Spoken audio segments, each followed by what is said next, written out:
মেয়েটির বয়ফ্রেন্ড থাকতেও অন্য ছেলের সাথে রাত কাটায়। তখন মেয়েটির বয়ফ্রেন্ড ফোন করে জিজ্ঞাসা করে তুমি কোথায় আছো। মেয়েটি মিথ্যে করে বলে আমি হাসপাতালে আছি। তার বয়ফ্রেন্ড জিজ্ঞাসা করে তোমার কি হয়েছে। ঠিক তখনই পাশের ছেলেটার আওয়াজ শুনে বয়ফ্রেন্ড আবারও জিজ্ঞাসা করে এটা কার আওয়াজ। মেয়েটি মিথ্যে করে বলে এটি ডাক্তারের গলার আওয়াজ। তখন তার বয়ফ্রেন্ড বলে আমি ডাক্তারের সাথে কথা বলতে চাই। তখন সেই ছেলেটি মিথ্যে করে বলে আমি ডক্টর ফ্লাইম্যান।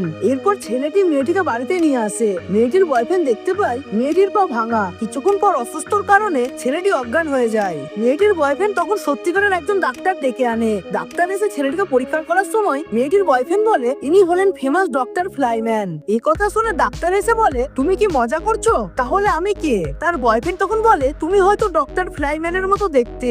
ডাক্তার তখন বলে এই দেশে শুধু আমিই ডক্টর ফ্লাইম্যান। এই কথা শুনে মেয়েটির বয়ফ্রেন্ড সন্দেহ করে এবং সত্যি জানার জন্য তার গার্লফ্রেন্ডকে ডাক্তার দিয়ে পরীক্ষা করায়। ডাক্তারটি বুঝতে পারে মেয়েটি মিথ্যা কথা বলছে।